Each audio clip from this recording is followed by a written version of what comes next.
All right, what's up, everybody? Happy Halloween. Welcome to a special spooky edition of Some Joyful Noise. I am one of your guest hosts for today's frightening festivities. I am Joe Day. I am the host of the Thoughts from a Bearded Geek YouTube channel, as well as Shell Shock, a TMNT series, and what feels like about 87 other shows. I Producer Josh approached me about doing an episode based around Halloween music, horror music, and the whole nine yards. And there was but one man that came directly to mind to join me for today's conversation. So why don't you go ahead and introduce yourself? Howdy, my name is Josh, or as some of you may know me, Captain Nostalgia. If you've followed me for a long time, I am the 1/3 of the co-hosts for Abyss Gazing, a horror podcast that talks about the intersection of all things spooky and mental health, and also the founder of the Victims and Villains nonprofit that is a multimedia nonprofit that essentially talks about mental health through pop culture and what pop culture teaches us about mental health and so on and so forth. That's yeah, the just to plug your stuff real quick, man. As I became a pastor, it really dawned on me. Like, I've been a longtime horror fan since inarguably too young, but I but the more time that I spend as a pastor, the more I've really come to appreciate the side of horror that allows folks to be able to address the realities of life, good, bad, and indifferent, through the lens of an avatar, through the safety of being able to see somebody else go through those things, and hopefully it can stimulate some conversation that helps to be able to process and to shine some light on what are really dark subjects. One of the soundtracks I'll bring up later on in the show is belongs to a movie that means the world to me. And so part of the reason that I got into mental health advocacy is because I had a friend die by suicide. And that entire first year, I found kinship in a not only the Lord, but also with a horror movie in particular that was new at the time. And has since kind of become uh, one of my favorite films of all time, if not my favorite. And I just found I just found like a lot of like I came a lot of like processing and a lot of healing and a lot of the importance of being open about trauma and how healing is this non-linear journey, even though we try and make it to be. Mm-hmm. And so it was kind of like that was like my entry point into like this experience for myself to be like, oh, this actually is a thing where healing can begin, and I can identify with these other character stories and kind of see myself as a reflection at the same time. Yep. Yeah, there's so much there's so much that can be said just on the horror genre alone when it comes to that. But we are here to talk music, and we are here to talk about music of the time. And I feel like I need to start this off with a confession of sorts. My wife and I may in fact have a curated playlist on Pandora of Halloween music, bro. This is like legit. Every year we have this channel on our Pandora programmed and goes through everything from horror movie soundtracks to just themes from the season, you know?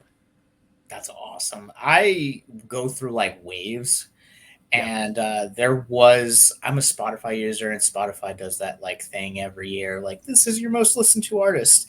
And I want to say it was 2 years ago. My top one was John Carpenter. So I'm no That's stranger to awesome. this, and Carpenter is a maestro to me. So Seriously, like for the way that I personally view Wes Craven for horror directing is exactly how I view John Carpenter from the musicality side of horror movies. Like, you talk about a dude that revolutionized, oh, phenomenal. oh yeah, I'll have visual aids throughout the course of this. So I do hope that this gets a video plug. It's not just audio, but Yeah, yes. yeah, no, it'll be video as well. Yeah, that is awesome.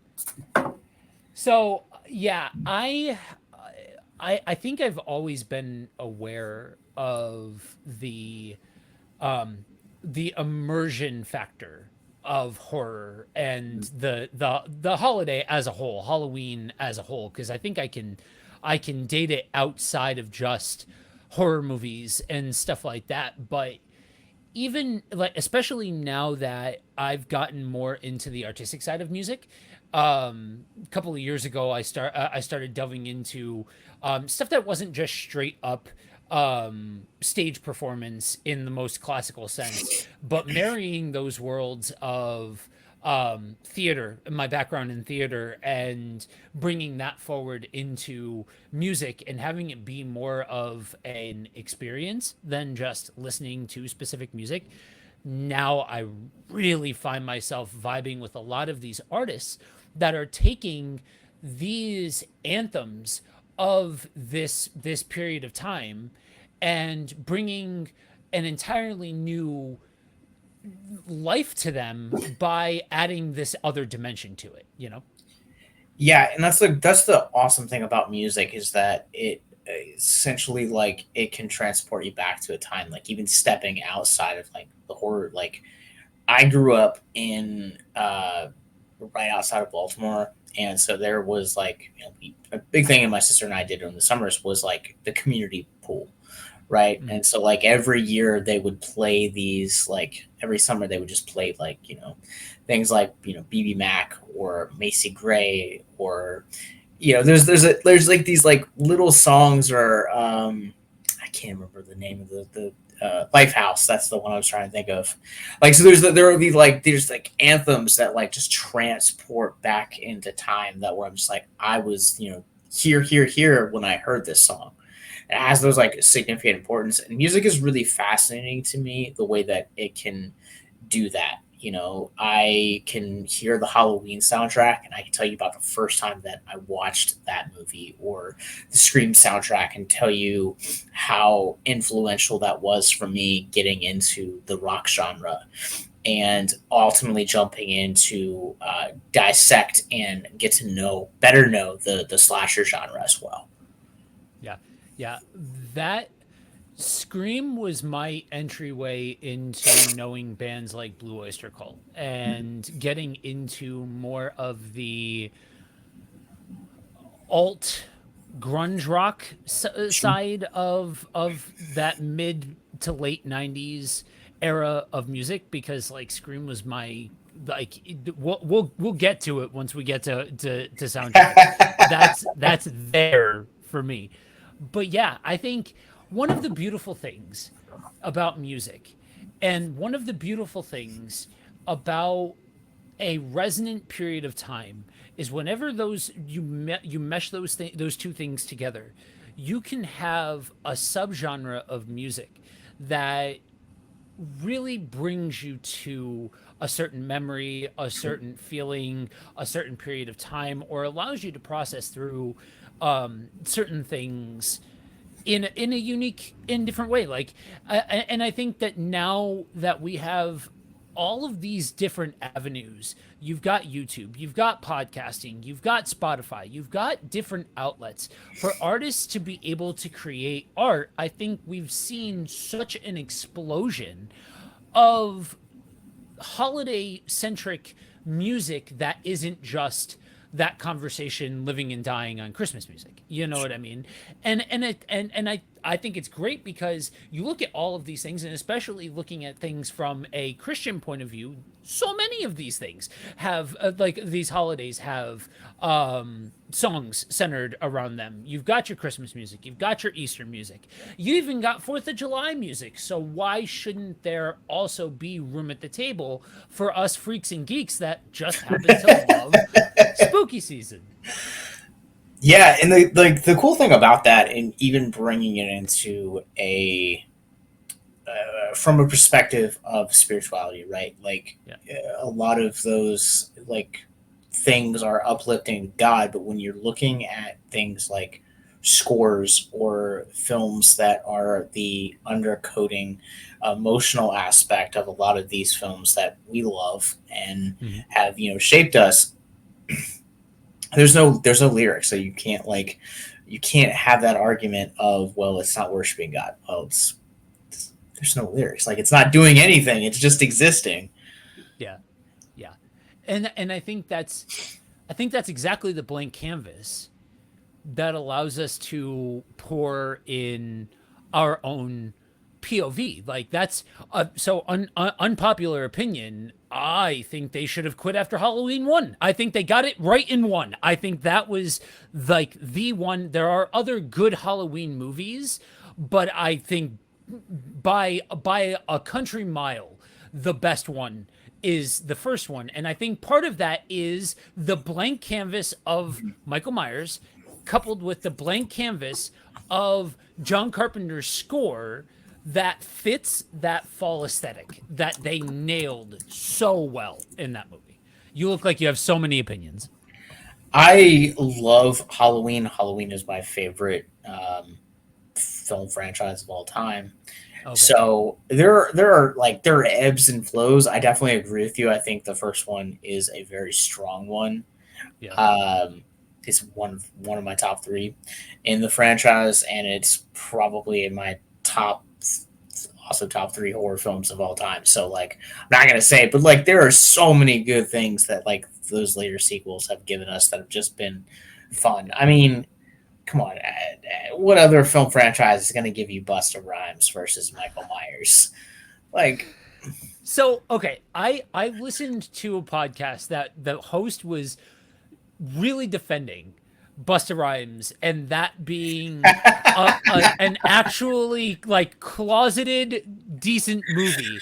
And he did such a good job that I'm like, I need to go back and watch this movie. I feel you like really should. it's been a while since I've seen that movie. I go back, and so I always tell people to give it a shot, because when you look at Yeah. the entirety of Halloween, it is Michael essentially going after his bloodline. It is the one anomaly in the entirety of the franchise. Even when you look at the remake or the legacy sequels that we've gotten in the last 15 years, it is Michael going after his bloodline. This Yep. is the one time that Michael steps outside of that formula and just kills people for the sake of killing people, a Yeah. la Jason Voorhees. Yeah. And it introduced, like, it was very much like a time period piece, Uh-huh. right? Like, and it's wild and it's weird and it's campy, and you don't get that from every entry into the Halloween franchise. And that's part of the reason that I love it. It was one of it was, I saw how the first Halloween, and then like that was probably like the second one I saw. Yeah. So for me, it like holds like a lot of nostalgia to it. It's just a goofy time that like I can turn my brain off and just watch or grab a beer and just unwind. Yeah, I would imagine that there's a not zero chance that I go back and look at it like I do Scream 3. I am an Mm, apologist for the entire like I'm one of those fans where I'm like even the worst of the Scream franchise is still a Scream movie and by de yeah. facto good. So I can see how people get there. That being said though, to the theme, I think that's probably the first score that like flat out and out score that sticks out to me. Elm Street might be the only one that contends with that because Elm Street was the first that my first love in horror. And Sure. so that ethereal, dreamy sort of presence to that one coupled with the sarcastic, almost grimy aesthetic that it went with, kind of is like, it's like a 1A and 1B sort of conversation for me. But I will say, if you're coupling in fall and you're coupling in nostalgia and all of those feels of AMC Horror Fest, or going out to the local haunted house attraction, or hay rides, or different things like that that are associated with fall and spooky season and stuff like that, that conversation, that 100% stops at John Carpenter. He is the one that has that theme that is so closely tied to the season as a whole for me. Yeah, that piano, that is so iconic. Yeah. And even, when you listen to the other variations that they've done throughout the course of it, like, the one for Halloween 3 is very synthy. It's very, Yep. takes that score, but it's heavier on the synth, and kind of that like synth adjacent rock. And then you look at something like H2O, and H2O, it has this very classical, very cinematic, there's a heavy on the strings. And then you also have like the Rob Zombies that kind of took that but sped it up a little bit. But anyway, you talk about it, like, I would argue that there are two films that kind of define that fall. It would be that one, and I have to give it to Nightmare Before Christmas. Yeah. I think those are the two that you can look at and be like, man, it is like September, it's spooky season, it's ready. Even though we all know spooky season begins July 5th, if we're putting dates on it. Yep. But Yep. it's year round. It's year round for nerds like us. Yeah, absolutely. This Is Halloween might be my favorite actual Halloween song. That to me, and especially because that's like the song that I think of when I think of artists that created entirely new spins on these songs. One is this heavy metal woman that just she does these crazy dirty vocal parts and turns it into this entirely new song, where another one, a couple of guys almost turned it into like a hardcore version of like pop punk and kind of do that spin on it, and both of them work splendidly. It was actually some of the inspiration for me to start to get into that side of music. I know it's frowned. I know he's frowned upon in Christian circles, but Manson's version of some of those songs too Yeah. are like freaking incredible. Yeah. Yeah, I don't, so I am one of those types that, even though, like, yes, we both, I have openly stated in in this episode alone that I am a pastor. I obviously have a Christian worldview. Josh also has a Christian worldview, all of that sort of jazz. For me, I'll speak for myself on this one. I don't put a lot of stock in this artist is frowned upon, this one is okay, this one, like, that kind of compartmentalization, me Sure. personally. So I think I personally am of the opinion that if you can, like, have some level of discernment as Sure. far as that sort of music goes, I think guys like Manson bring a lot to the conversation when you're talking about music that can transport people to a time and a place, or music that is about the artistry of it, or is about the experience and performance of it versus just the music component.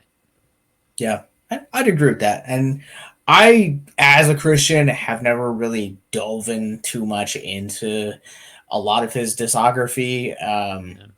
I've given it a chance, here and there. Like, it's not my cup of tea. He puts out a new album, much like Slipknot. I'll give him a chance. I'm just not a fan. I don't know if Yeah. that means like I lose my rock card. It's cool. It's cool. Um, but I think that when you look at what he's been able to accomplish in terms of his musicality and his abilities. Like, I mean, the dude is like wickedly talented. And I will definitely say that there are. I mean, it's not to say that he hasn't written a few like genuinely great songs either. Yeah, yeah. I can definitely I can definitely understand how some folks cannot separate art and artist, and that's okay. I'm not, I think music is one of those things that doesn't have a right or wrong answer a lot of the time. Um, but I just what he brings is just it's definitely unique. I think he crawled so that way a lot of the more modern artists and Sure. modern artistic expressions of music can walk and run. Sure. Yeah, I agree with that. So what are some sleeper hits for Halloween season that are beyond, like, we hit the big two, right? I would argue the big three. If you're looking at Halloween music, I do think that Elm Street has a place in the conversation, but I also Sure. might be biased. I am absolutely a homer for Freddy. But what ones would you add to that list? So this is a sleeper hit, and I don't know if necessarily if it would fall in the this is like horror, this is Halloween themed. But for me, like I did one of the activities I did during the pandemic was I'm gonna I'm gonna start looking at franchises that I've tried to look at before, jump into them and dive into them, give them another chance, give them a fresh pair of eyes, and that includes everything from film, if they have TV series, if they have music that goes along with it, really diving into a lot of the scores of these things. And one that I found that is now one of my favorite horror films um, is Hellraiser. And so I will say Christopher Young probably is one of his, like, I think it was his first or second film that he ever did. His first film may have been Nightmare 2. But for me, I think that that's definitely a score that, like, Yeah. I think I deserves way more in terms of because it's this like really strange piece of media where it feels whimsical like a Disney Yeah. movie, but also at the same time like it has these like really like grand cinematic and very theatrical horns, and the way that it builds, it really does feel like how you would imagine the battle between heaven and hell feeling. And Yeah. that's always been a score that I really love. And even when they remade the movie for Hulu, like Ben Lovett, I think captures that, but also at the same time, like brings that into a more modern era where there's also this like kind of like hip hoppy flair to it in some portions, but yes, yet you have these very drama fueled how do I say like piano parts in it as well.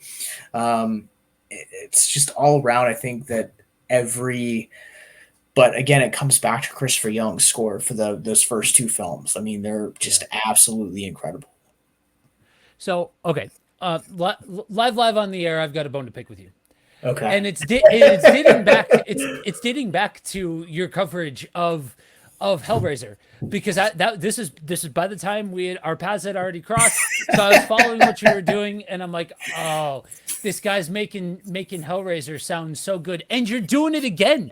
You're making Hellraiser sound so compelling, and I went back and watched it, and I'm like, yo, I don't get this. Like, I don't, I could not bring myself to I love, I seriously, people, I cannot tell you, for all of the years that I have endured the schlock of both the slasher genre and the paranormal genre, and how much of an apologist that I've been for Paranormal Activity and for the entirety of the Scream franchise.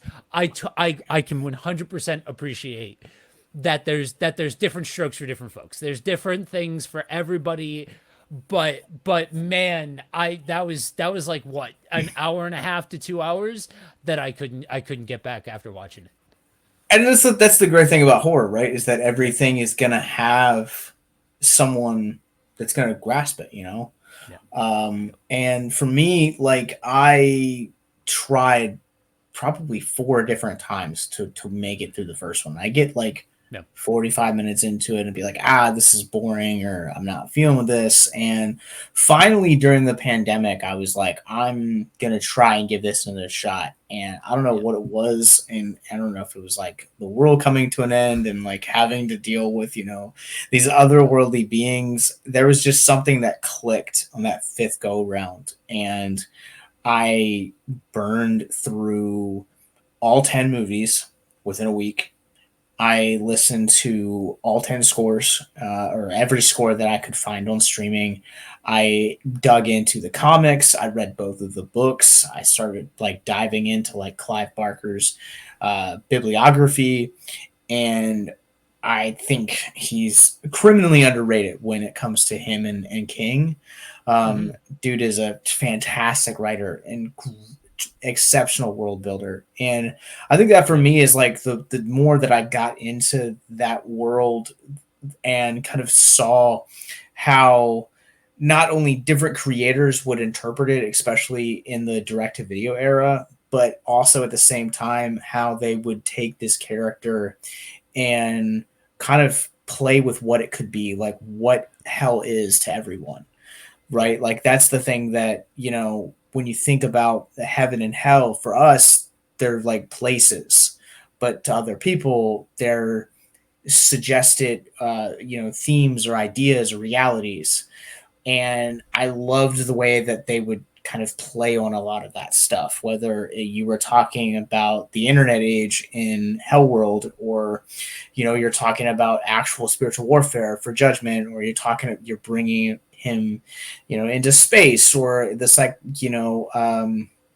or you're diving into the psychosis of affairs and Hmm. infidelity. Like, there's so many different things that it could be. And I appreciate everything that they've done, and appreciate that this new one just addresses addiction and the mental health process of trying to be clean and stay clean, and how that reality in and of itself is hell, not only for you, but for the people around you.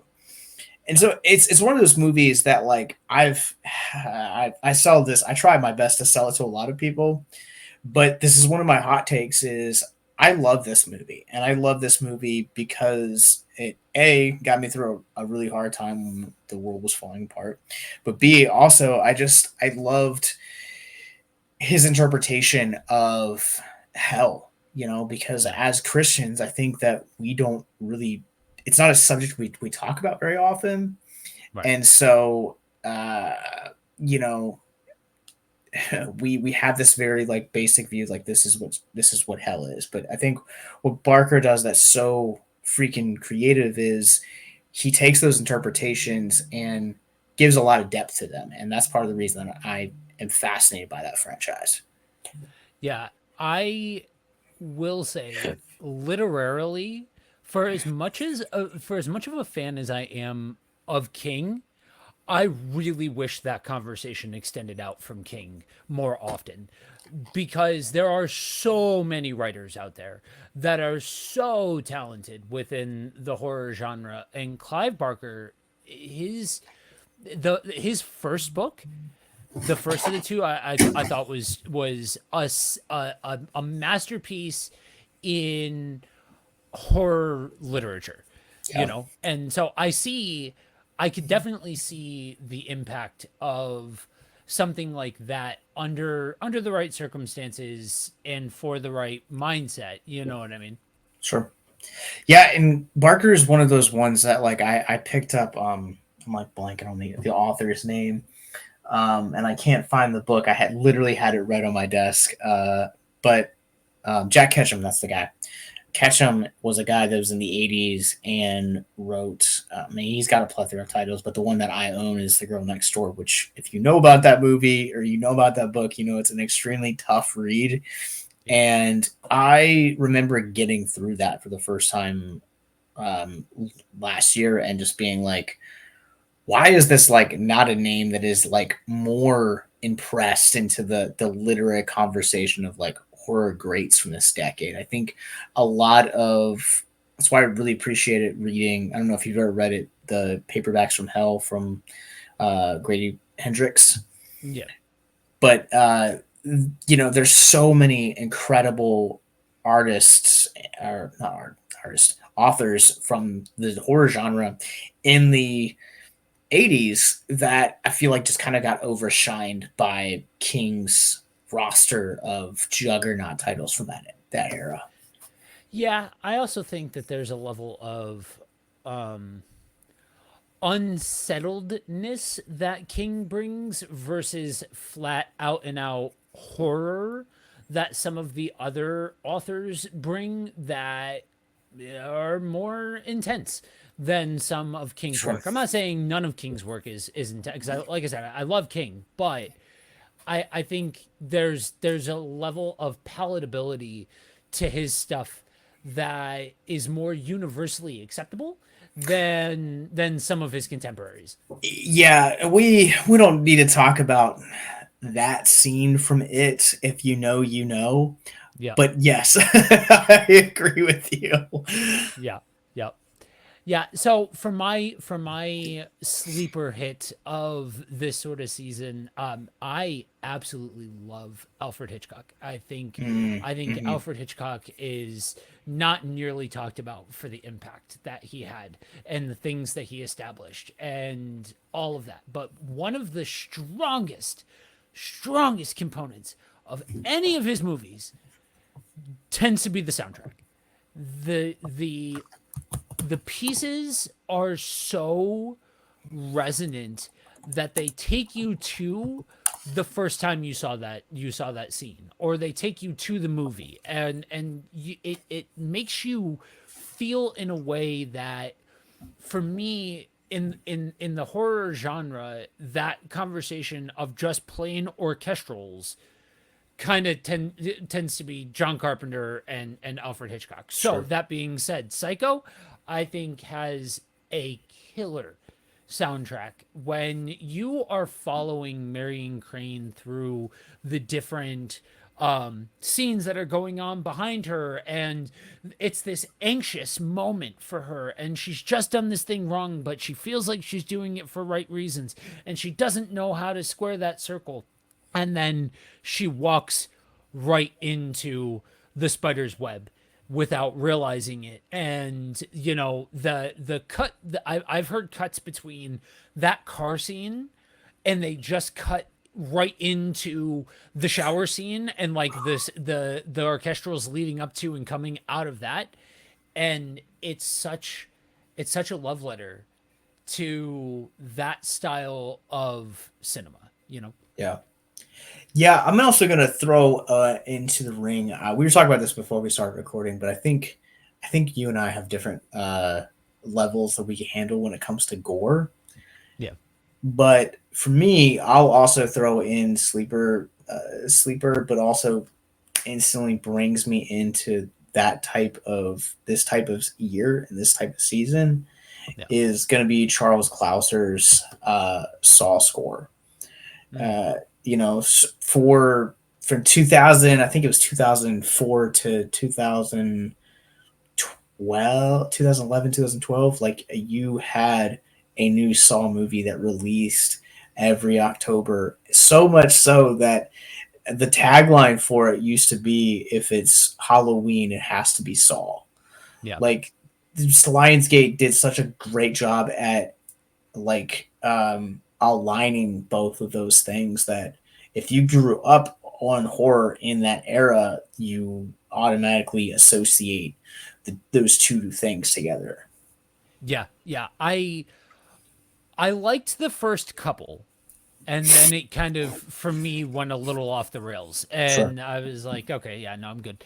But that association that you're talking about, that is an entire generation's like era of horror, Yep.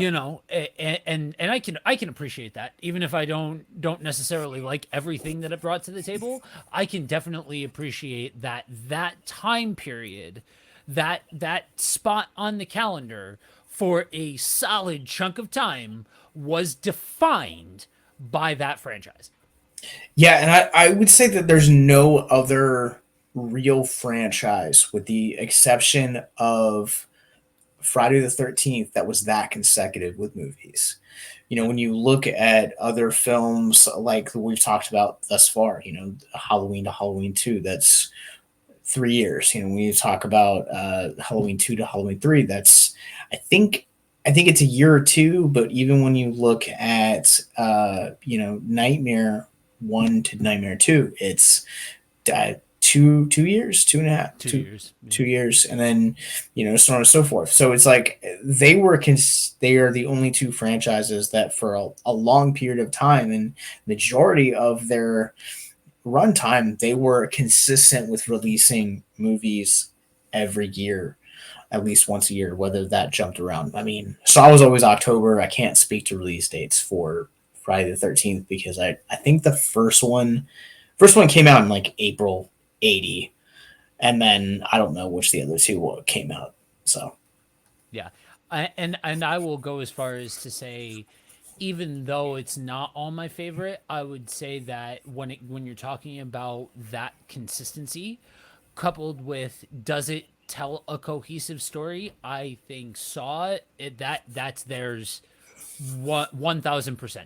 yeah, That, and I might be biased because I think I've always said that I think that Friday is the weakest of the big name slasher yeah, franchises. Though I will say I do think there is something to be said for their score. I think that score of the ha ha, like, I think there's something to it, but I when compared to the other names in that conversation, there's a reason why that tends to go down a peg outside of just the sound effect. it is also very interesting to consider too, because when you think about the other films that we've talked about, whether you're talking about Halloween, Hellraiser, Nightmare on Elm Street, Saw, they always have. There's two things that each of those franchises, those scores have. One that feels like it has an identity that is associated to that character, and two, that it has a timeless feel to it.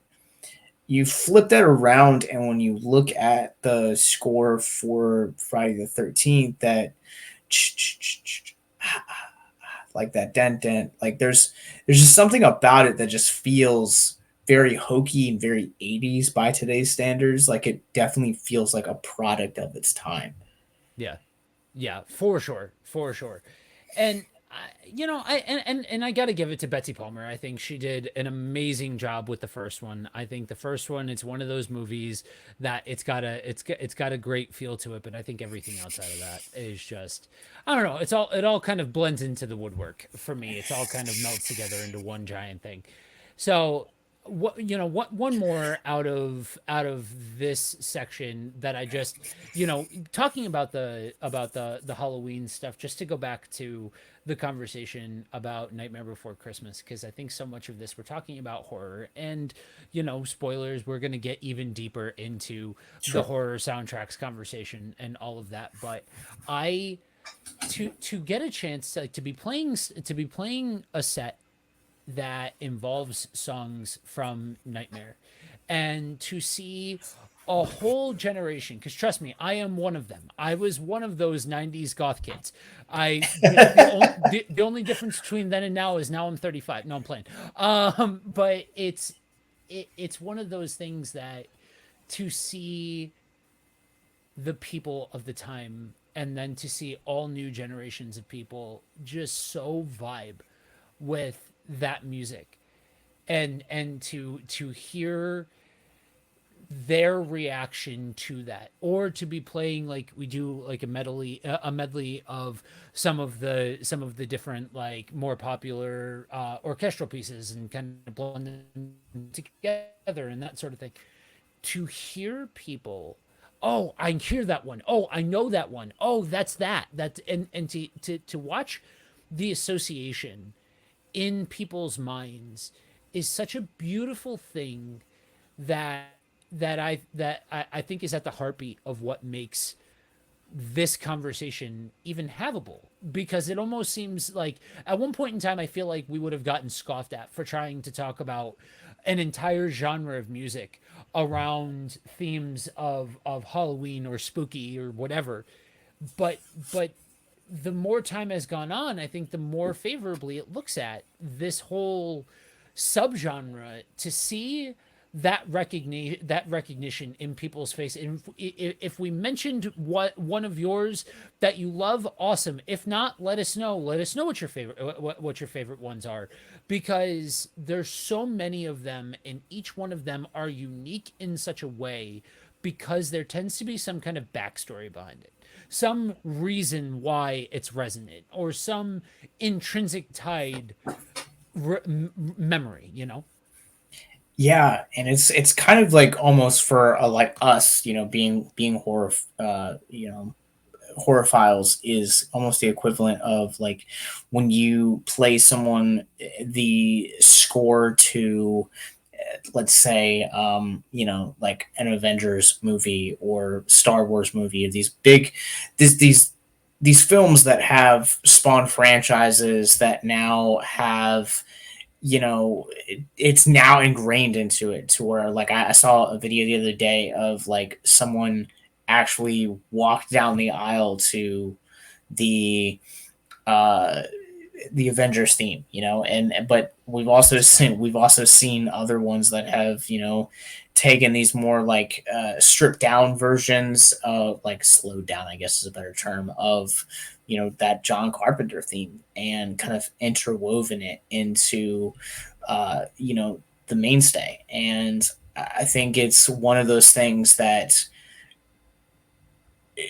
you know horror, I think it has always been socially like an outcast, Yep. to where it's always been looked down upon. And we're starting to see, like, we're recording this, 10 days before Halloween. So, but like, you're seeing that, like, there are juggernauts where it's Terrifier 3 is like making like bukus of money at the box office, and Smile 2 just got released, and that's making like a lot of, money at the box office. And you look at like movies from like Jordan Peele that are like just cranking out like hit after hit after hit.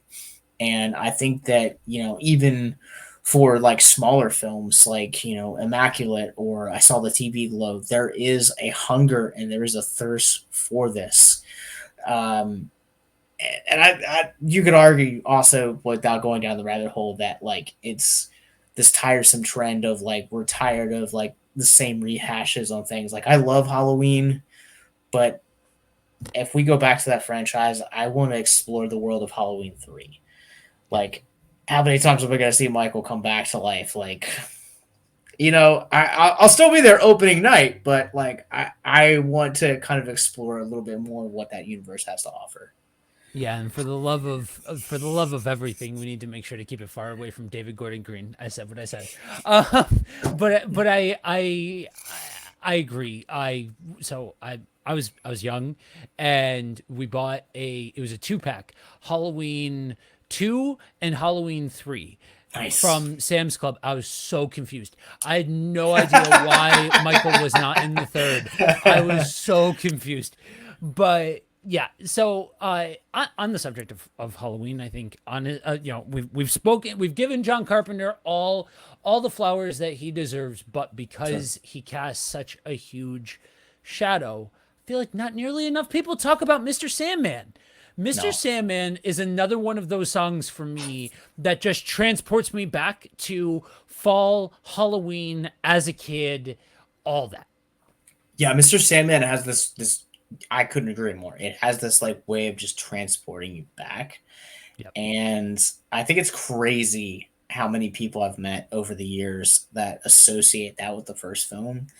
And it plays in the second film, but because those films are so closely linked together, Yep. and because they are essentially one large story, like you can't help but associate them with both films.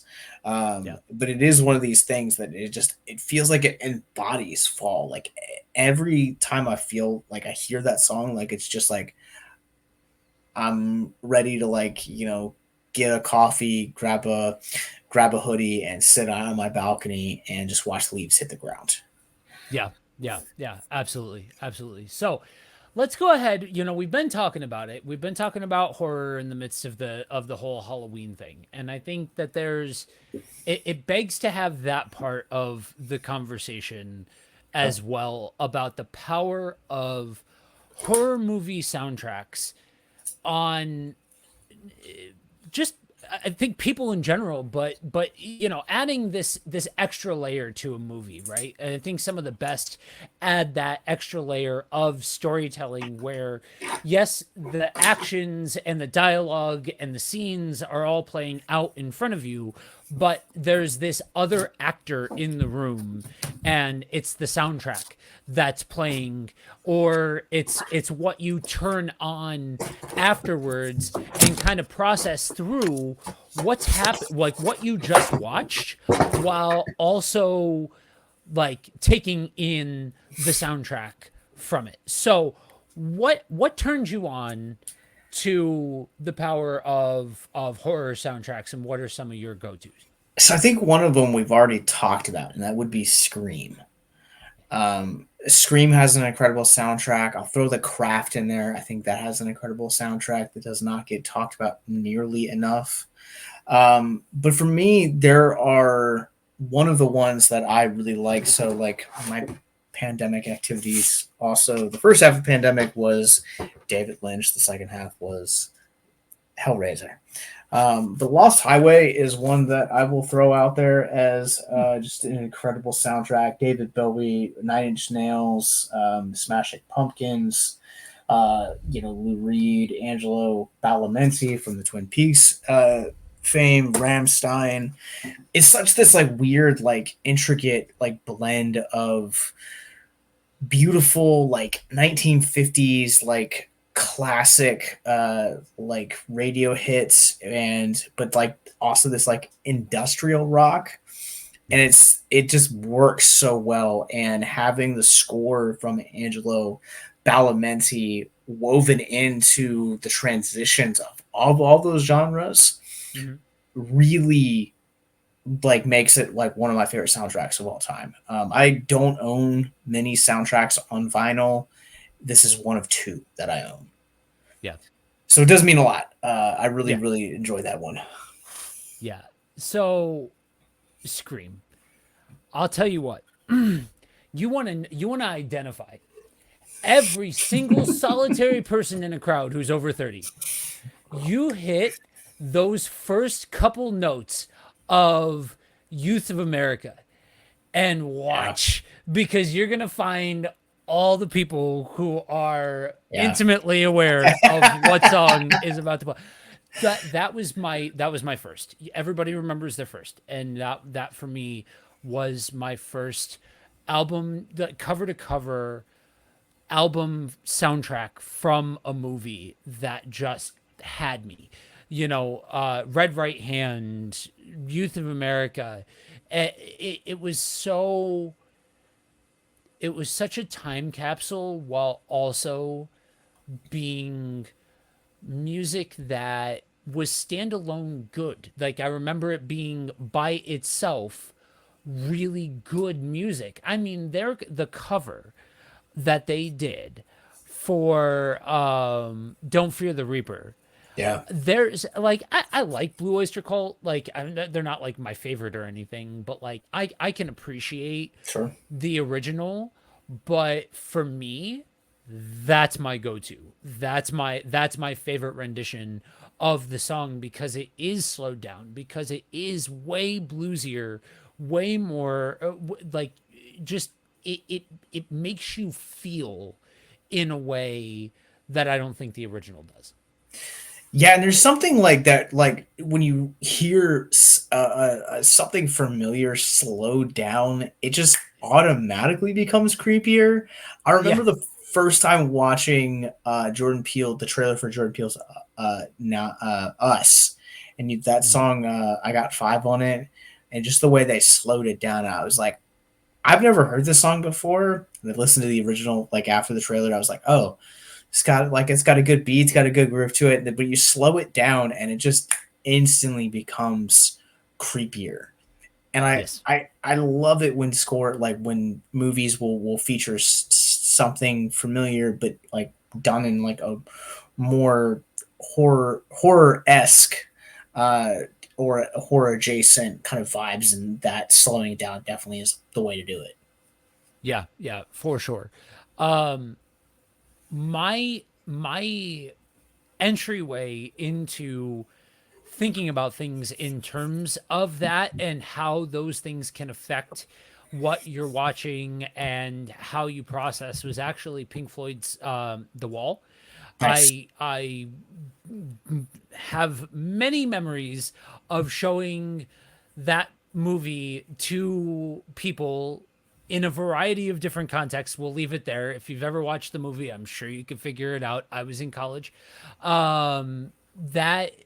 That movie really changed how I viewed soundtracks Yeah. and like the performance piece of it. And that was a huge thing that came out of it was some of the stuff in the actual like movie component of it is so distorted and it's off from what the actual album music is that it was kind of my first look at, oh, so for the sake of the movie, this is somebody changing it from the original and providing a new version of this song. Yeah. Yeah, and I'll jump in to like add another one for the conversation. Um, I talked about this earlier in the episode, but for me, there's one film that is like kind of as cheesy as it says, rewritten my life. Because I was 17 when I lost a friend to suicide, and it like really messed me up. Mhm. Having them die by suicide, and lo and behold, 8 months after his 7 months, almost eight, after his death, Rob Zombie gave us Halloween 2.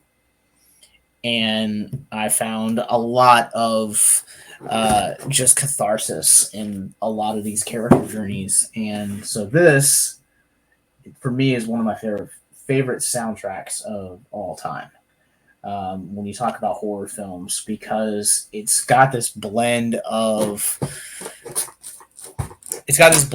like 70s and like a really moving score, but also at the same time it was the first introduction that I had to rockabilly, Mhm. and the first time that I'd ever actually kind of experienced this like not quite country, but not quite like blues style of music, and it just blended that really well. And the fact that this was like an EP that was written for the movie is kind of cool. And it's one of my, I get it. It's not everyone's cup of tea. I understand the divisiveness surrounding this movie, but I think the score for it, is really cool. It gave me a really, even stepping outside of the horror, it really gave me a love and new appreciation for a lot of those songs that like my grandparents had when they were raising my parents, and things that I kind of overlooked when they were here with me. So I'm glad that Rob Zombie came up because if you didn't bring him up, I was gonna bring him up. That's So fair. so, so my version of what you're talking about is the soundtrack to House of a Thousand Corpses. It's a great So one. I used to be far more into like or at least far more forgiving of gore and that side of things. And so I saw, I remember when House of a Thousand Corpses came out, and it was like the taboo thing to see. So of course, anybody during that period of time was, all about going to try to see it and all of that. And I, I too was introduced to rockabilly by way of zombie. Yeah. Nice. Yeah. Yeah. And that was, I thought it was cool that there were songs on the CD that you got the reference if you watched the movie. The song was very clearly written for the movie. And so it was, some of it was good standalone music, but other ones were just like they were written for the movie that was put out. Which I miss so much. I was talking recently with a friend of mine, and like we talk a lot of music.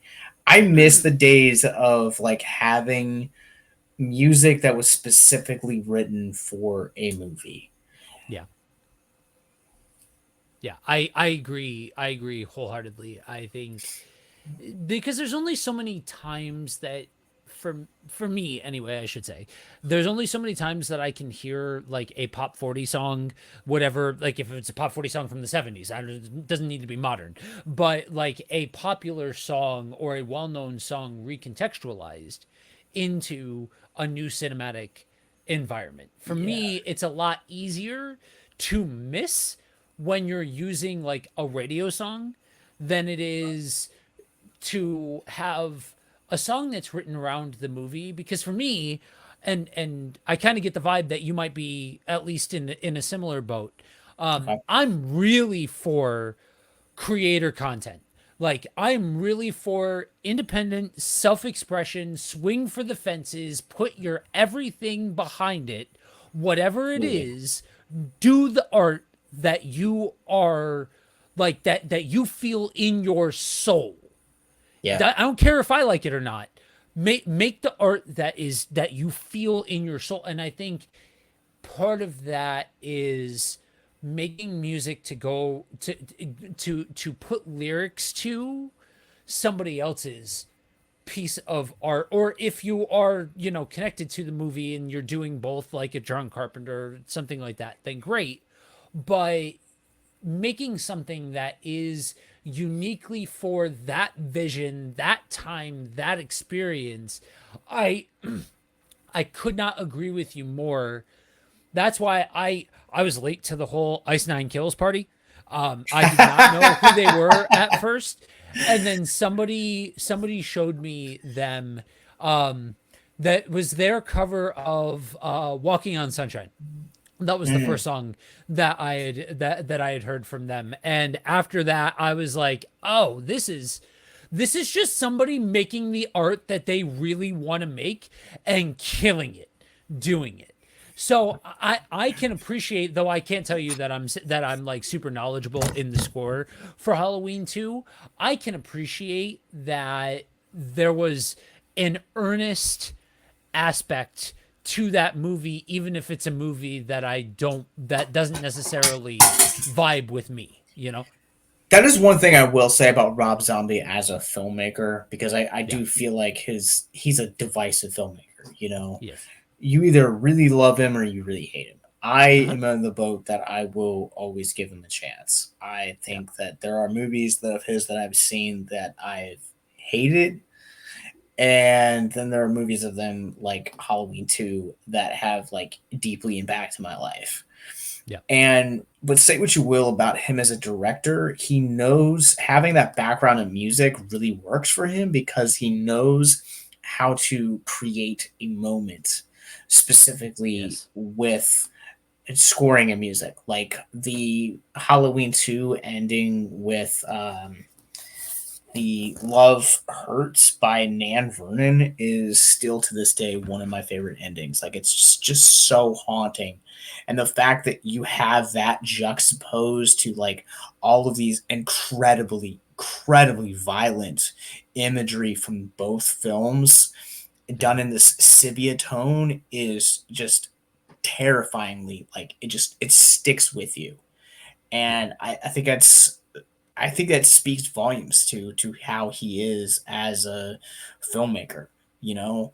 And I think about like his follow up to this one being Lords of Salem. It's this really weird, but also like it demonstrates the power of music and Yep. brings that power about how music isn't just something you listen to; it's something that affects you in your mental health, in your physical health, and into your core. Yeah. Yeah. Again, say what you will about his contractual obligation, it would seem, to have his wife in every single one of his movies. Um, she also being like, the wife of Rob Zombie and being in the music scene and all of that, knows how to play off of music. Know, like, that there are some where you can view it as almost as two separate pieces of the puzzle, right? You've got the movie and you've got the soundtrack. Both can be great, but they're not necessarily really interwoven with each other. There's such a vibe there with his stuff of when you're going to have these musical intersections, or if they've established it beforehand, her getting that and getting the musicality of it, her acting reflects those beats almost at a tempo level of the Yep. beat of the music that's happening, that she is moving in her acting is reflecting the beats of the music as well. That, again, like him or not, and there's plenty of examples of both that would justify both positions, you can't help but acknowledge the way that he specifically pulls music in and makes it such a vital component to the overall presentation of his work. Because I've heard interviews of his where he talks about the soundtrack for House of a Thousand Corpses being an extension of the movie, in a way that it's supposed to draw you to those moments. It's supposed to be gritty and dark and grimy and take you to being in this environment with these crazy rednecks, that just everything, it does have this grime over top of it. Yeah, 100%. I mean, I think with that one, and then like even stepping back into the world of scores, like that's something that, for as little as you would say about it, Texas Chainsaw Massacre score also has Yep. that same feel, same grind to it, and yeah, like I think again it goes back to that. It goes back to the vision of the storyteller. You know, you want Yep. that. I know we keep bringing them up, but like there are like scene by scene like videos, essays that have been done out there on the importance of music. Whereas like you present a scene from Halloween with music, and then you see that same scene without music, it completely changes the dynamic, completely changes the intensity or the anxiety or the worry that you feel as the viewer for Lori or the kids, or for whatever victim he's chasing in that moment. And I think the same can be said about Zombie. I think you know as he's making films today, like he's not as frequent as he's doing it. There's definitely spaces in between each one that he's doing, but he's continuing to bring films that their music feels like an extension of the story that is being told on screen, and that is what movie soundtracks and scores should be. Yeah, yeah, absolutely, absolutely. And I think that, to go back to the Halloween conversation of how things can, how certain movies, certain soundtracks can transport you to that fall feel, to that time period, and all of that. Likewise, horror soundtracks can bring you to that time, that place, that emotion, that, Mhm. and I think uniquely, horror is something that can help somebody continue to process Sure. even after what they've watched, right? We talked about how powerful horror can be with helping people to address very real tragedy or situation or circumstance. Well, part of that is that what do you do with all of this? You've been on this wild ride for the last 90 minutes, 120 minutes plus whatever, and you've literally had somebody go through and tear off scabs or address all of these pain points or go straight to a very specific topic of conversation that's so uncomfortable or so resonant. And I think the power of the music that's associated with it is it can help almost like in a situation light, like you're in the thick of it as you're watching the movie, but afterwards you kind of get to have a weaned off approach of you're still getting those beats of addressing it, but through a lens that's like kind of not as intense as the actual movie. The yeah, I know we keep bringing it back up, but that's one of the things that I've really appreciated about the Halloween franchise is that the Halloween franchise, for as much as my co-host Mark will joke around, it is this like choose your own adventure, but it's this Yeah. only like through line of you kind of get to see how this one singular night affected all of these people, and most famously we go after Laurie Strode. But when you look at like H2O, you're getting to see how it's affecting her. And now she's a functioning alcoholic essentially.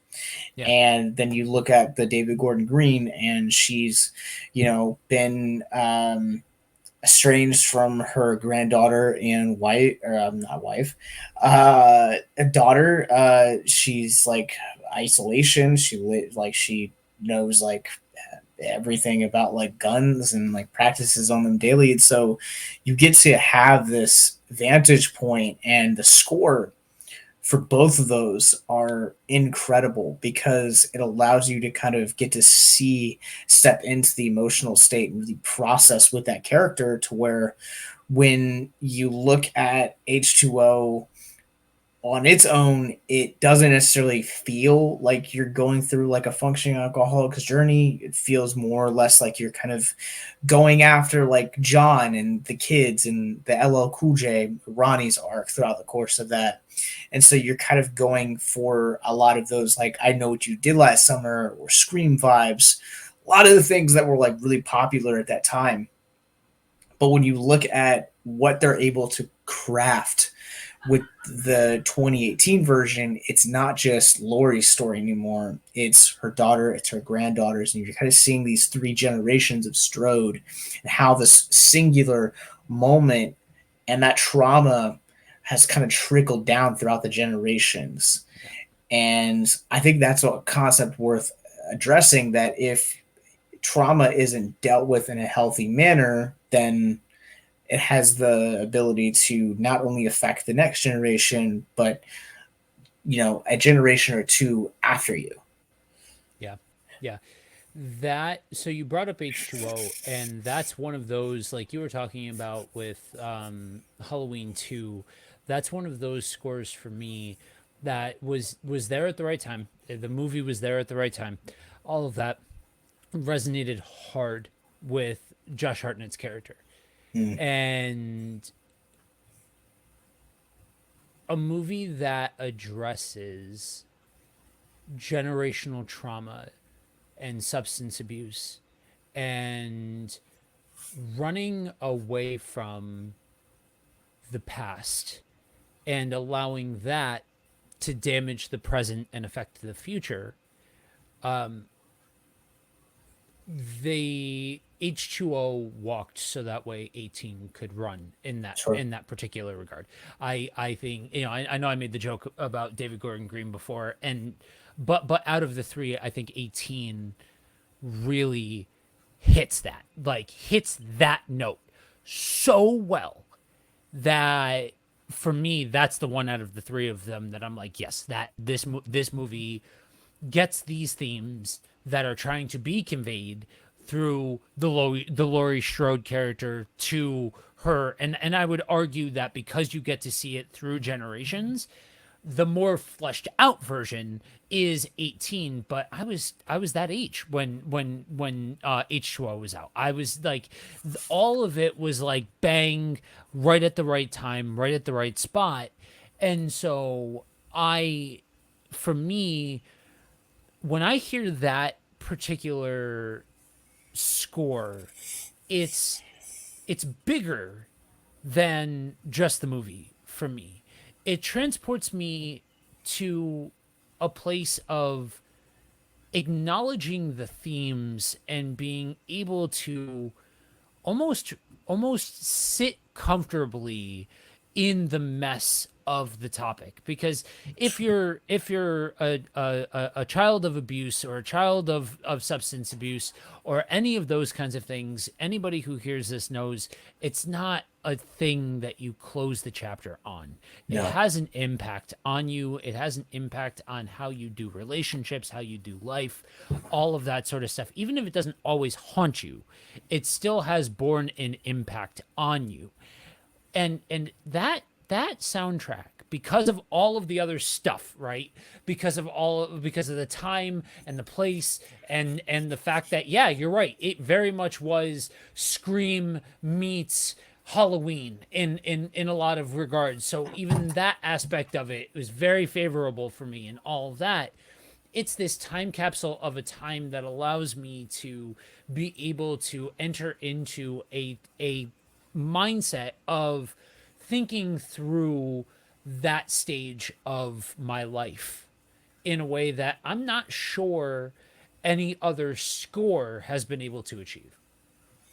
Yeah, as for as campy as that movie is, by today's standards, and I just rewatched it a few months ago, so I feel like I can say that confidently. Those Yeah. are the notes that really do hit. I think they gets a lot of the scores in that franchise, and much like a lot of the horror franchises that we've talked about, a lot of them kind of are variations on the the score from the original film, the film that kind of started it all. But when you look at specifically that one, because I also too, I had, my dad battled substance abuse off and on as a kid, and I mean, it still to this day has.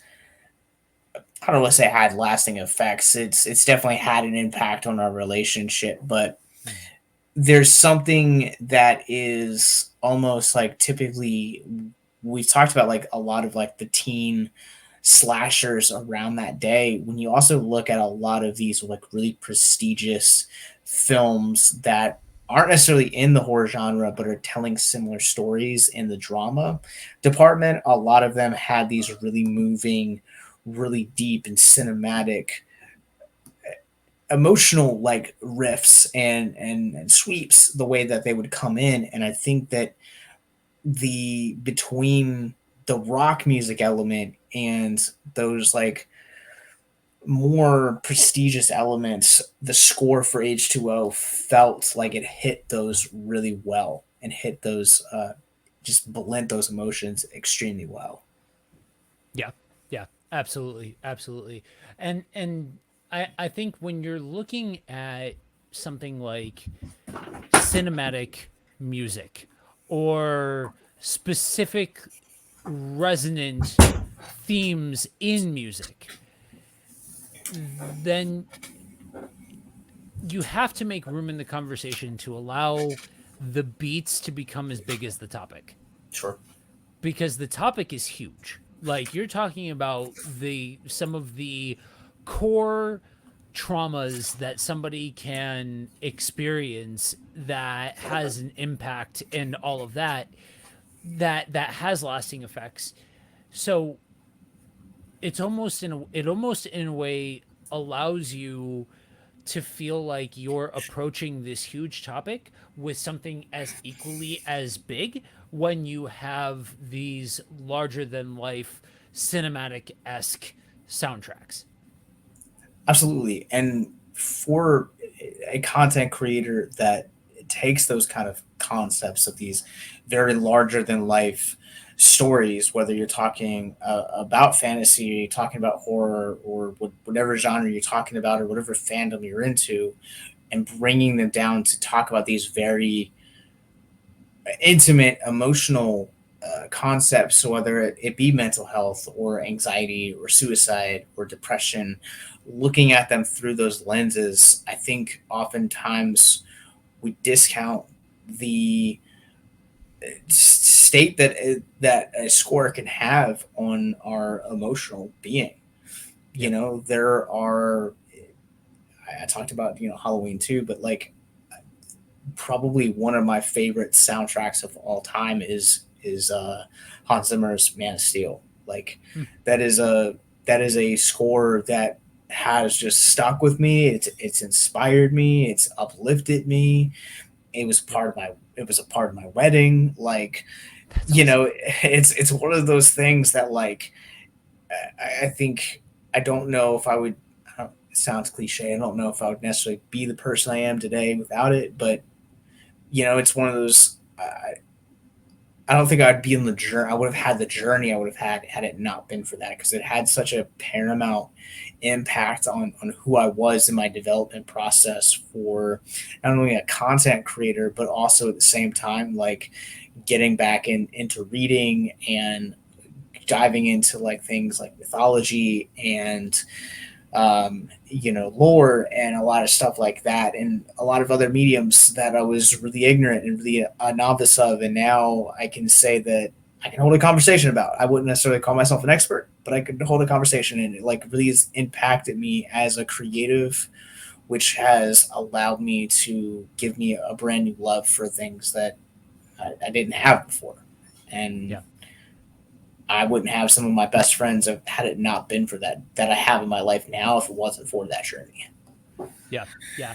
It is it is a beautiful thing when you realize the power that this specific genre of music can have, because it capitalizes in on a situation that already taps into primal fears or core feelings or key traumas or these different things, and it's just like it's already primed you to be in that posture, and then you Mm-hmm. get hit with this music, this moment, and it just lights up your brain like a Christmas tree. You know what I mean? And that's, yes, there's so much of that that can be said about horror and things like that. But the Man of Steel score is absolutely amazing.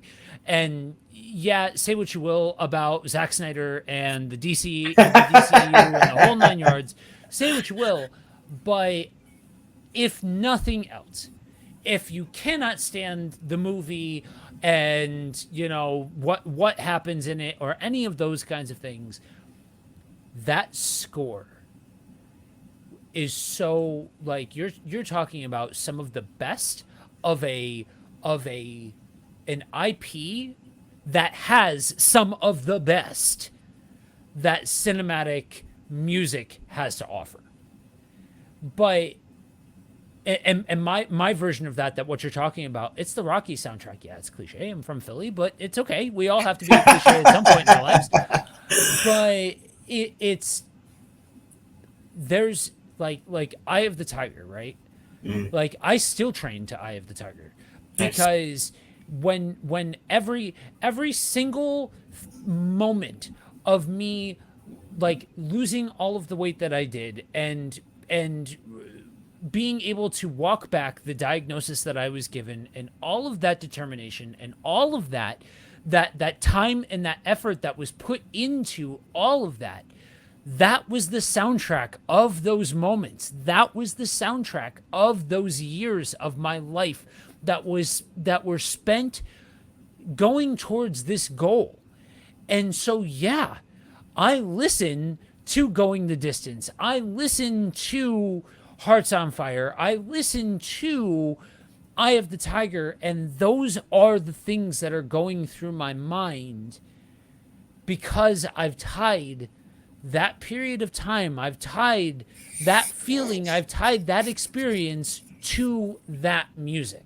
So everything that we're talking about from the horror side, I understand not everybody that's going to be listening to this is going to be of the Christian worldview, but I understand that for folks that have that Christian worldview, that could be that could be a weird thing to Sure. try and reconcile, that two people that are professing are sitting here talking about those things, but try to take yourself out of it being about the horror of it all, and try to take yourself to a Man of Steel, to a Rocky, to any of these famous scores that are generally accepted, Lord of the Rings, 300, any of them that are generally accepted, and ask yourself what makes you so connected to that music, and just realize that it's just that particular flavor of it.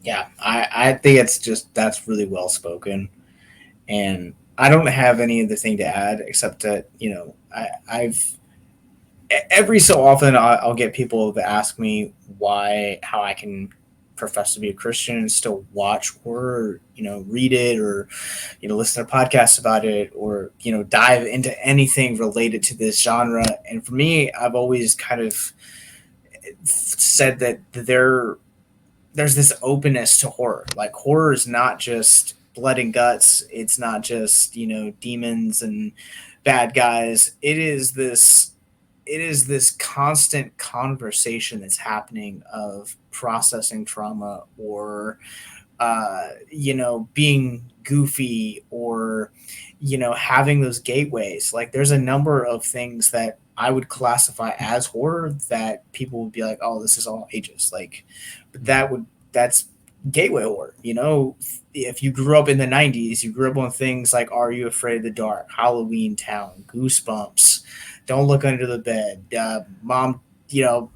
my mom's dated a vampire, or something like that. Like, there are a number of these things, Hocus Pocus, Sabrina the Teenage Witch, that are they're essentially entryways into this genre. But at the same time, like, when it comes to more of these, I don't know if we were going to get here, but maybe we will. When you get into more of the things of the church, and things like conversations like sex, like mental health, like depression, like suicide, like the afterlife, there seems to be these very hands-off topics that, even though scripture addresses it, we as the church feel like we shouldn't address it, because it's going to step on people's toes. It's going to make them uncomfortable. And a part of horror is that it makes you uncomfortable. It brings that conversation to the table. Even if it's not getting it scripturally or biblically accurate, that is, as Christians, that is our chance to step in and bring Christ to the conversation, even if it is, especially if it's to non-believers, or those that are outside the church, or those that have been hurt by the church. Bringing that familiarity of something like Halloween, or A Nightmare on Elm Street, or Child's Play, or Hellraiser, or The Exorcist, and bring them into the conversation of scripture and what the Bible says, what Jesus teaches on this. I've always told people that, for me, The Exorcist isn't a movie about a young girl that gets possessed and brings a demon into the world. When you look at that, whether you're talking about the book or you're talking about the movie, it is about a priest that experiences one of the hardest losses that he'll ever experience. So much so that he questions the very thing he's dedicated his life to, the relationship with God, and ultimately ends up finding truth of the afterlife, past eternity. And it's this question of faith, again, a conversation that we don't have too much. I feel like that's another podcast, though. It's one of those things that the like you said, the beauty of horror is that it opens the door. It allows the conversation to begin. And when you're talking about the trauma that's associated with any of these topics and things like that, The question I come back with when I watch the fear that some people have with addressing this, or the unwillingness to go here and things like that, then the question I ask is how can we really and fully and truly love our neighbor if we are so unwilling to go into that aspect of the conversation, those topics of the conversation? Because these are all things that, yeah, sure, some of them are more exaggerated, some of them are more fanciful, some of them have a supernatural component to them for the sake of the movie and things like that. Yeah, sure.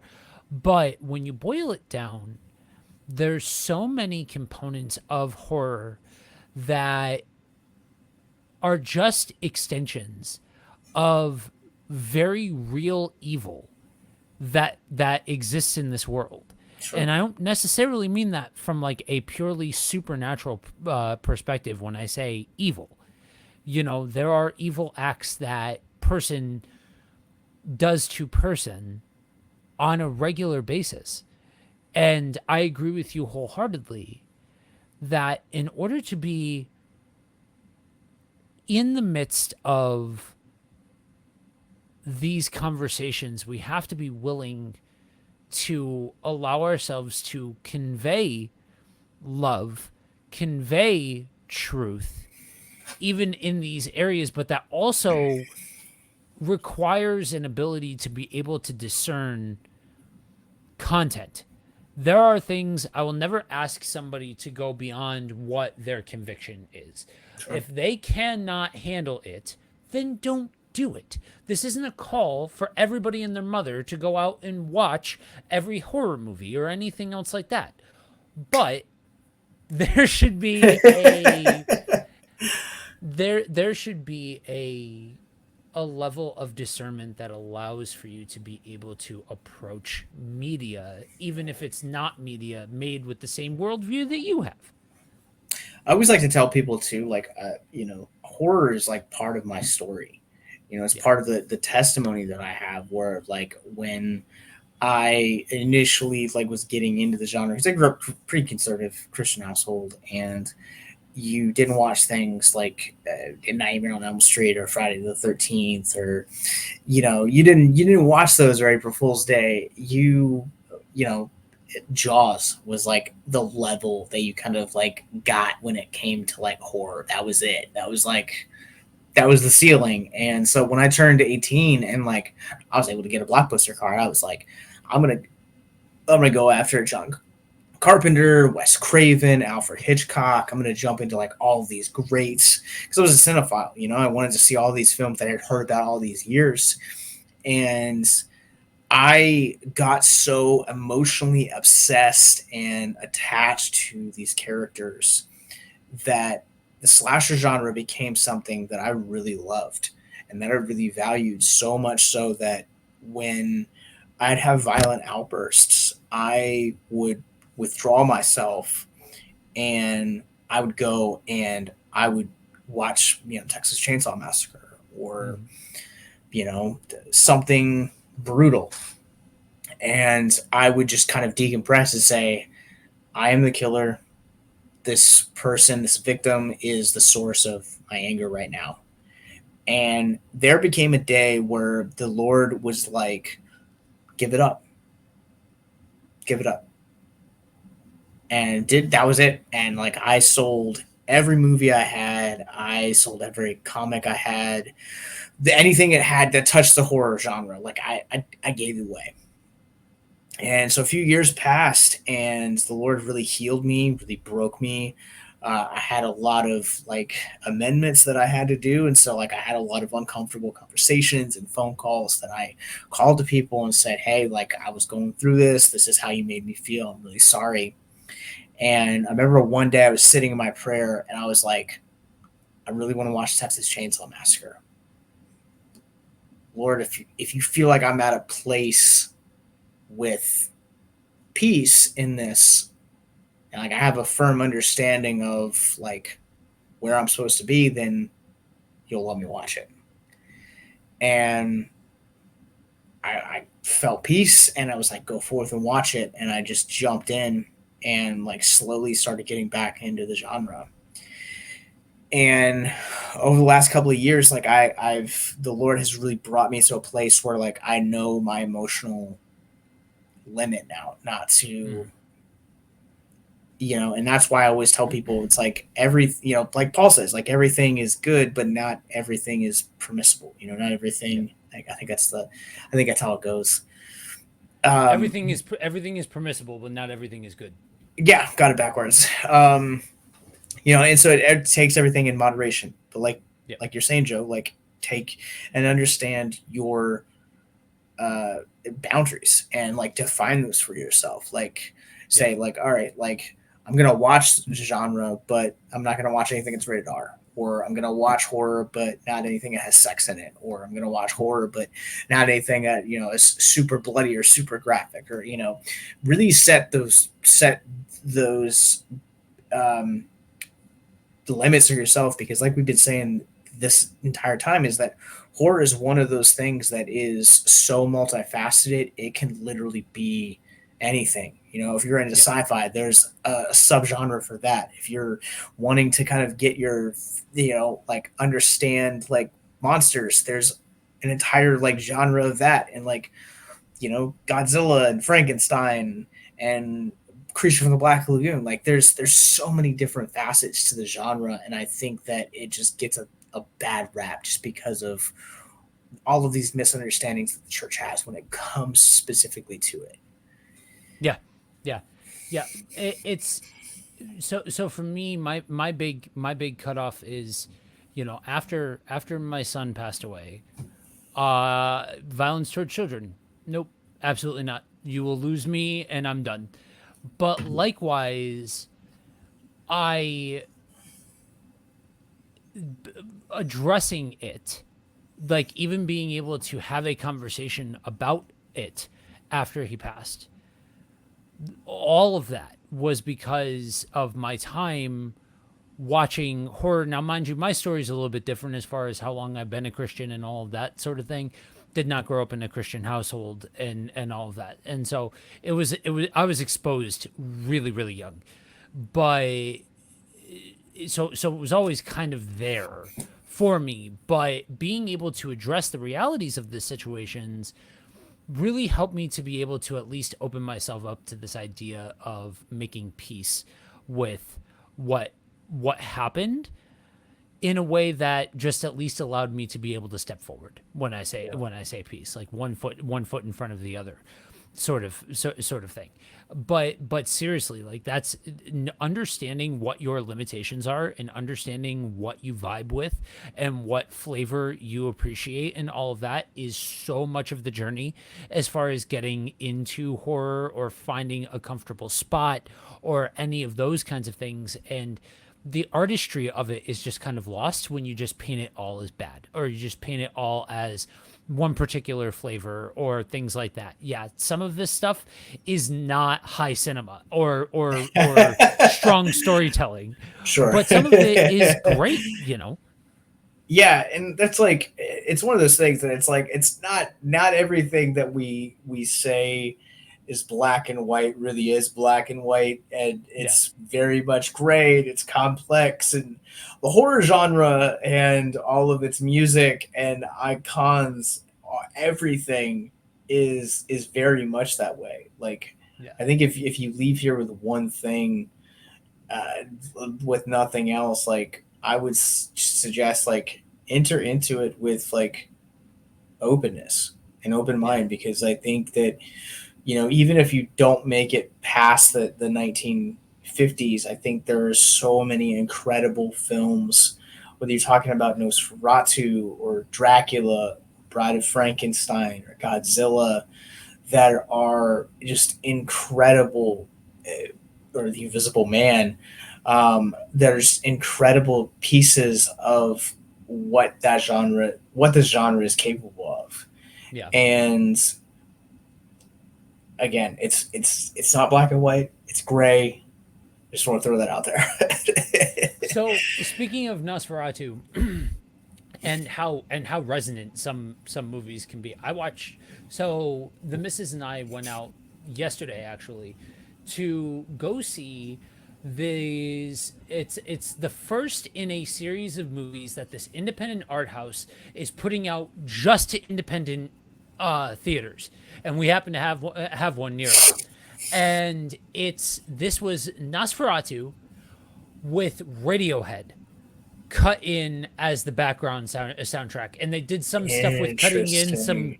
yeah, so they did some stuff with cutting in color a little bit here and there. Like it it was beautiful. And 100% I'm by. I love Radiohead. I think Radiohead is a great band. But to watch a movie that of the time was addressing a plague, to watch that post 2020 was a wild experience to see Oh, didn't even think so about that. much of it. Oh, dude, so much of it was thematic. Like in a did we learn anything over the course of 100 years sort of thing in certain regards, but that's its own conversation and podcast. But it's beautiful this beautifully somber and macabre background to a movie that doesn't shy away from addressing things like anxiety and stuff like that. Is it a byproduct of its time in the way that it treats women and the way that it talks about those things? Uh-huh. Yes, it is. Like understand that when you're going into these movies. Same thing with the Frankenstein, Mummy, Yep. any of the Universal stuff, any of the Hammer horror stuff. All of that's all a byproduct of its time.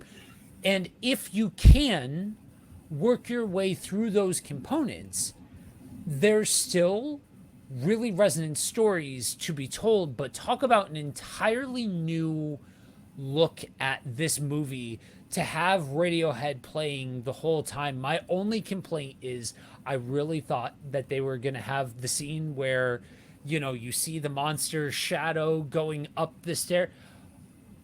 Come on, creep. Hello. Like that could have been such a good scene.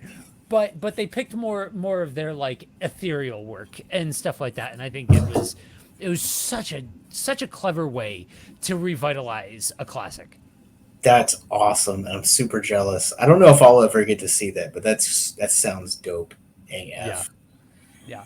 So I wanted to give you the floor for a few to talk about some of the horror themed bands that are out there, some of those kinds of bands that kind of flutter around this particular topic and stuff like that. We did bring up Ice Nine Kills, Yeah. but talk about some of that stuff.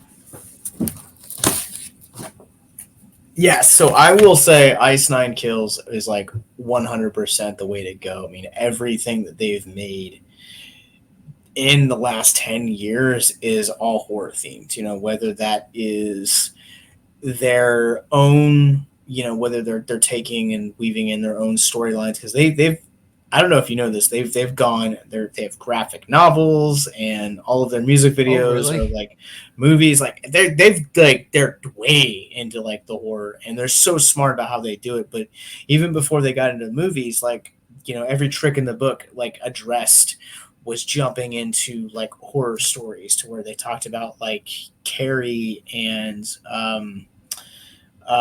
what's that Orwell, Pig Farm, Animal Farm, but then they had the predator becomes the prey, and so they've done for a long time.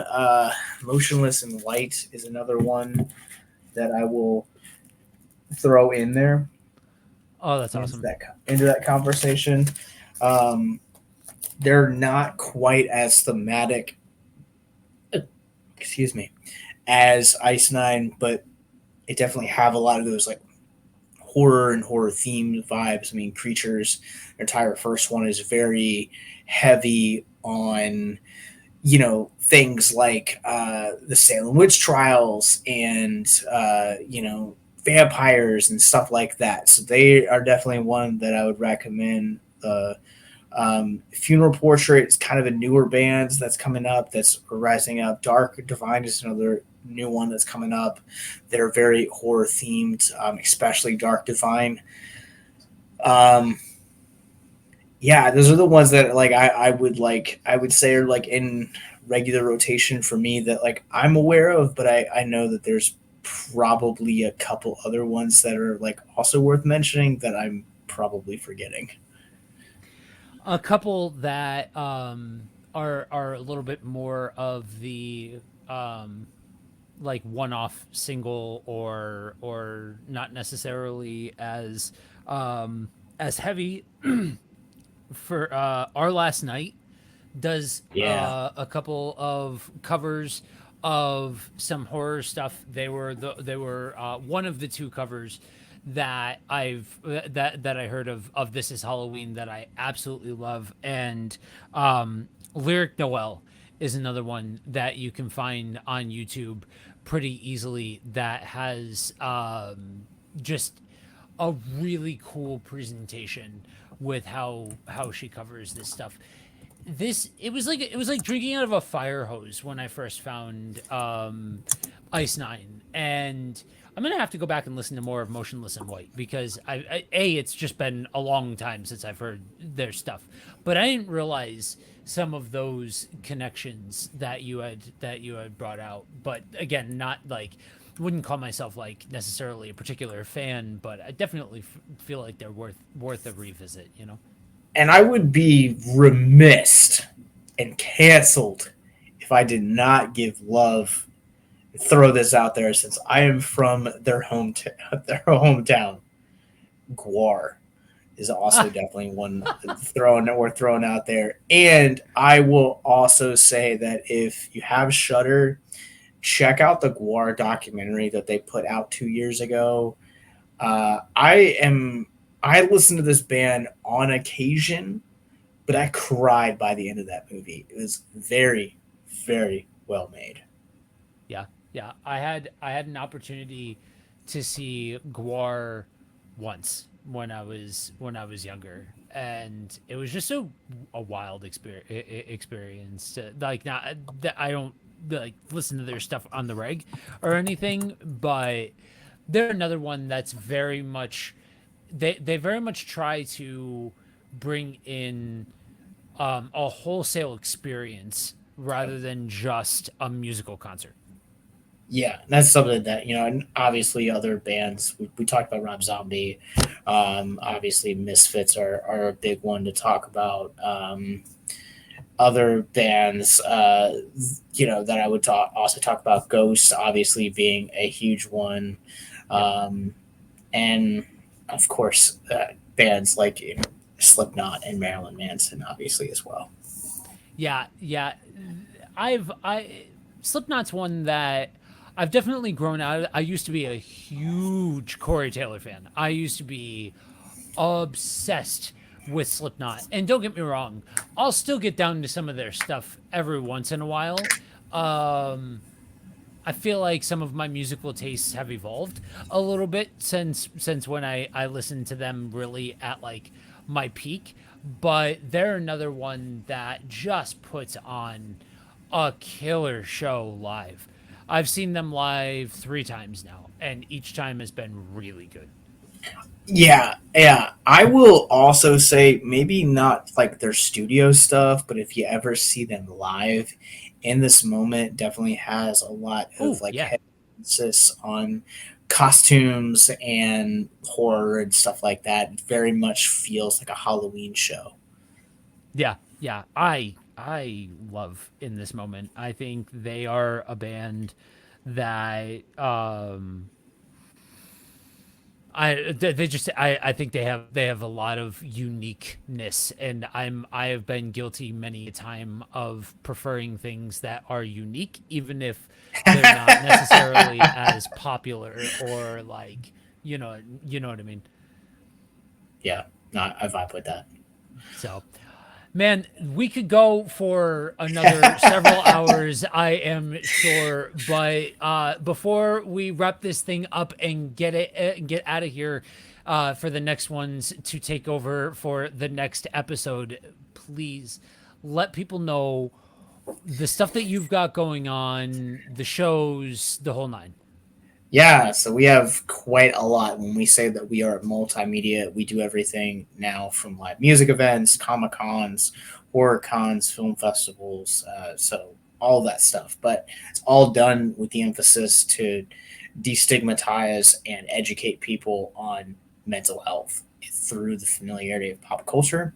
So if you guys go to victimsandvillains.net, it will give you guys episodes to all of our podcasts, past and present, which include everything from the podcast that started all, Victims and Villains, our pop culture podcast now, Brilliant But Lazy, the other podcast I host called That's High Praise, a Nicolas Cage podcast, Abyss Gazing, a horror podcast, as well as all of our movie reviews, social media, and where we're going to be in the future. Maybe we're coming near to a city near you.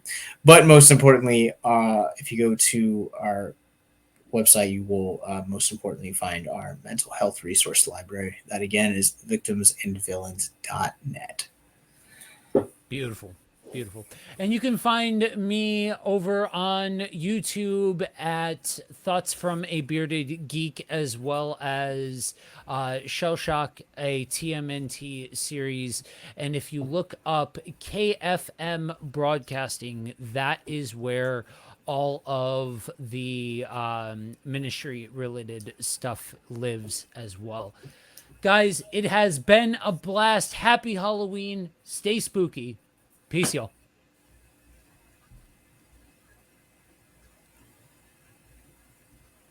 All right.